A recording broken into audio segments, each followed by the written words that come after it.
Hello दोस्तों, किसी ने बड़ी कमाल की बात कही है कि पूरी दुनिया भी जीत सकते हैं संस्कार से और जीता हुआ भी हार सकते हैं अहंकार से। दोस्तों, मोटिवेशनल स्टोरी में आपका स्वागत है। आज हम सुनेंगे एक छोटी सी कहानी। इस तरह की जाती है अच्छे और बुरे लोगों की पहचान। बहुत समय पहले की बात है। नदी के तट पर एक गांव बसा था और उसी के नजदीक एक संत का आश्रम था। एक बार संत अपने शिष्यों के साथ नदी में स्नान कर रहे थे।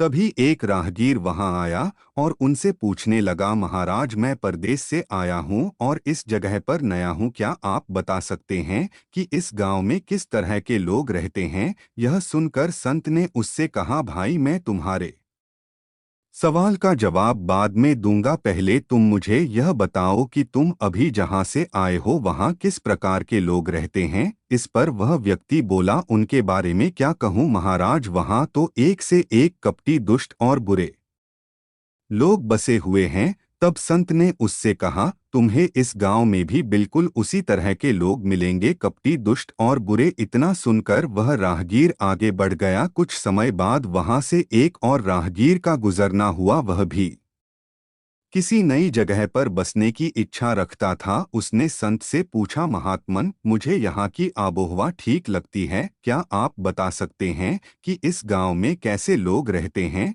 संत ने उससे भी वही सवाल पूछा जो उन्होंने पहले राहगीर से पूछा था। इस पर राहगीर ने जवाब दिया, महात्मन, मैं जहाँ से आया हूँ वहाँ तो बहुत ही सुलझे और नेक दिल इंसान रहते हैं। तब संत ने उससे कहा, तुम्हें यहाँ भी उसी तरह के लोग मिलेंगे, सुलझे हुए और नेकदिल। तुम्हें यहाँ रहने में कोई परेशानी नहीं होगी। इतना सुनते ही वह राहगीर संत को प्रणाम कर आगे बढ़ गया। शिष्य यह सब देख रहे थे। राहगीर के जाते ही उन्होंने संत से पूछा, गुरुदेव, आपने दोनों राहगीरों को डोट एक ही स्थान के बारे में अलग अलग बातें क्यों बताईं? इस पर संत ने उनसे कहा, वत्स, आमतौर पर हम चीज़ों को वैसे नहीं देखते जैसी वे हैं, बल्कि उन्हें हम उसी हिसाब से देखते हैं जैसे कि हम खुद हैं। हर जगह हर प्रकार के लोग होते हैं। अब यह हम पर निर्भर करता है कि हम किस तरह के लोगों को देखना चाहते हैं। अगर हम अच्छाई देखना चाहें तो हमें अच्छे लोग मिलेंगे